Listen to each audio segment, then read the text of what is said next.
తాడేపల్లిలోని YCP party కేంద్ర కార్యాలయంలో జరిగిన కీలక సమావేశానికి పార్టీ రీజనల్ కోఆర్డినేటర్లు, జిల్లా అధ్యక్షులు, ఎంపీలు, ఎమ్మెల్యేలు, ఎమ్మెల్సీలు హాజరయ్యారు.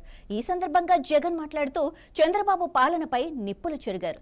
జగన్ కంటే ఎక్కువ పథకాలు ఇస్తానని చెప్పి ప్రజలను నమ్మించి అధికారంలోకి వచ్చాక మాట తప్పారని ఆరోపించారు.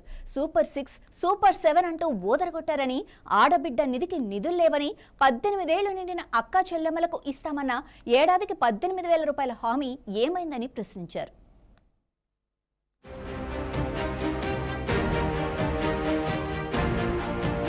తాడేపల్లిలోని వైఎస్ఆర్ కాంగ్రెస్ పార్టీ కేంద్ర కార్యాలయంలో జరిగిన కీలక సమావేశానికి పార్టీ రీజనల్ కోఆర్డినేటర్లు, జిల్లా అధ్యక్షులు, ఎంపీలు, ఎమ్మెల్యేలు, ఎమ్మెల్సీలు హాజరయ్యారు. ఈ సందర్భంగా జగన్ మాట్లాడుతూ చంద్రబాబు పాలనపై నిప్పులు చెరిగారు. జగన్ కంటే ఎక్కువ పథకాలు ఇస్తానని చెప్పి ప్రజలను నమ్మించి అధికారంలోకి వచ్చాక మాట తప్పారని ఆరోపించారు. సూపర్ 6, సూపర్ 7 అంటూ ఊదరగొట్టారని, ఆడబిడ్డ నిధికి నిధులు లేవని, 18 ఏళ్లు నిండిన అక్కా చెల్లెమ్మలకు ఇస్తానన్న ఏడాదికి 18,000 రూపాయల హామీ ఏమైందని ప్రశ్నించారు. ఇక చంద్రబాబు నాయుడు గారి ఎన్నికలప్పుడు సూపర్ 6 అన్నాడు, సూపర్ 7 అన్నాడు, ఓ మేనిఫెస్టో కాపీ అన్నాడు. 143 హామీలు ఆ ఎన్నికల మేనిఫెస్టోలో తాను పెట్టి చివరికి ఎన్నికలు అయిపోయిన తర్వాత ఆ మేనిఫెస్టోను చెత్తబుట్టలో వేసిన పరిస్థితులు ఈరోజు మనం అంతా కూడా చూస్తానే ఉన్నాం. ఆడబిడ్డ నిధి ఏమైంది? 18 ఏళ్ల వయసు నిండిన ప్రతి అక్క చెల్లెమ్మకు ప్రతి నెల 1,500 రూపాయలు చొప్పున సంవత్సరానికి 18,000 ఇస్తానన్నావు కదా, 2 ఏళ్ళు అయిపోయింది, 3వ సంవత్సరం బడ్జెట్ లో కూడా పెట్టలే కదా అని అడిగితే మాట రాదు. సూపర్ 6, సూపర్ 7 లో భాగంగా నిరుద్యోగ భృతి అని, చదువుకున్న ప్రతి పిల్లాడికి కూడా 3,000 రూపాయలు నిరుద్యోగ భృతి ప్రతి నెల ఇస్తానన్నావు. సంవత్సరానికి 36,000, 2 ఏళ్లకు 72,000 ఇప్పటికే బాకీ పడ్డావు.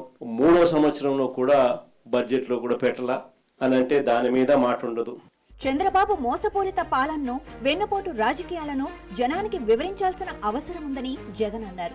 పెట్రోల్, డీజిల్ రేట్లు తగ్గిస్తామన్న హామీ ఏమైందని, కనీసం రాష్ట్ర పన్నులైనా తగ్గించుకోవచ్చు కదా అని నిలదీశారు. పథకాలు అమలు చేయలేక డైవర్షన్ పాలిటిక్స్ చేస్తున్నారని దుయ్యబట్టారు. ఎవరైనా ప్రభుత్వాన్ని ప్రశ్నిస్తే చంద్రబాబుకు బీపీ పెరిగిపోతుందని, ఆయన చెవిలో మావిగన్ అంటే అక్కడే పడిపోతారేమో అంటూ ఎద్దేవా చేశారు. రాబోయే స్థానిక సంస్థల ఎన్నికల్లో పోలీసులను అడ్డుపెట్టుకుని అరాచకాలు సృష్టించేందుకు కూడా వెనకాడరని జగన్ ఆరోపించారు. మేనిఫెస్టో అడ్రస్ ఎక్కడా మనకు కనిపించదు. అడిగితే మాత్రం చంద్రబాబు నాయుడు గారికి బీపీ పెరుగుతుంది. ఈ మధ్యకాలంలో ఆయన బీపీ చాలా ఎక్కువగా పెరుగుతాం. టపాని ఎక్కడైనా పొరపాటున చంద్రబాబు నాయుడు గారిని ఎవరైనా నిద్ర లేపి మావిగన్ అని చెవులు అన్నారంటే మాత్రం అక్కడే పడిపోతాడు. చంద్రబాబు ప్రభుత్వ 2 ఏళ్ల వైఫల్యాలను ఎండగడుతూ వెన్నుపోటుకు 2 ఏళ్ల పేరుతో ఓ బుక్లెట్ ను జగన్ విడుదల చేశారు. జూన్ 4 నుంచి 12 వరకు రాష్ట్ర వ్యాప్తంగా నిరసన కార్యక్రమాలు చేపట్టాలని పార్టీ శ్రేణులకు ఆదేశాలు జారీ చేశారు. ఈ బుక్లెట్లను, డిజిటల్ కాపీలను రాష్ట్రంలోని ప్రతి ఇంటికి చేరేలా చూడాలని సూచించారు. జూన్ 4న మండల కేంద్రాల్లో, 8 లేదా 9న నియోజకవర్గ కేంద్రాల్లో టౌన్ హాల్ సదస్సులు, జూన్ 12న ప్రతి నియోజకవర్గ కేంద్రంలో భారీ ర్యాలీలు నిర్వహించి ప్రభుత్వ మోసాలను ప్రజల ముందు ఉంచాలని దిశానిర్దేశం చేశారు.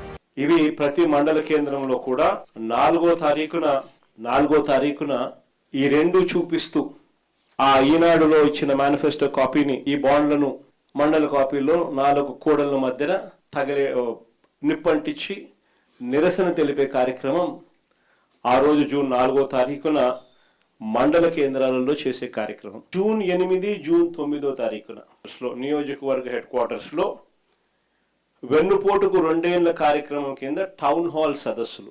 చివరిగా జూన్ 12వ తారీఖున, ఇది వెరీ ఇంపార్టెంట్, చివరిగా జూన్ 12వ తారీఖున ప్రతి నియోజకవర్గ కేంద్రంలో, రాష్ట్ర వ్యాప్తంగా ప్రతి నియోజకవర్గ కేంద్రంలో చంద్రబాబు 2 ఏళ్ల వెన్నుపోటు పాలనకు నిరసన తెలుపుతూ పెద్ద ఎత్తున నిరసన ర్యాలీలు నిర్వహించాలి. మొత్తం మీద చంద్రబాబు ప్రభుత్వ 2 ఏళ్ల పాలన పూర్తి కావస్తున్న సందర్భంగా వైఎస్ఆర్ కాంగ్రెస్ పార్టీ ఆందోళనలతో హోరెత్తించేందుకు సిద్ధమైంది. వెన్నుపోటుకు 2 ఏళ్లు నినాదంతో ప్రజల్లోకి వెళ్లాలని నిర్ణయించింది. అటు స్థానిక సంస్థల ఎన్నికలు సమీపిస్తున్న వేళ జగన్ చేసిన ఈ విమర్శలు, ప్రకటించిన కార్యాచరణ రాష్ట్ర రాజకీయాల్లో మరింత వేడి పుట్టిస్తున్నాయి. ఈ ఆరోపణలపై అధికార పక్షం ఎలా స్పందిస్తుందో, వైఎస్ఆర్సీపీ నిరసన కార్యక్రమాలు ఎంతవరకు ప్రభావం చూపుతాయో వేచి చూడాలి. ఇవి ఇప్పటివరకున్న అప్డేట్స్. మరిన్ని అప్డేట్స్ కోసం చూస్తూనే ఉండండి 9+ న్యూస్.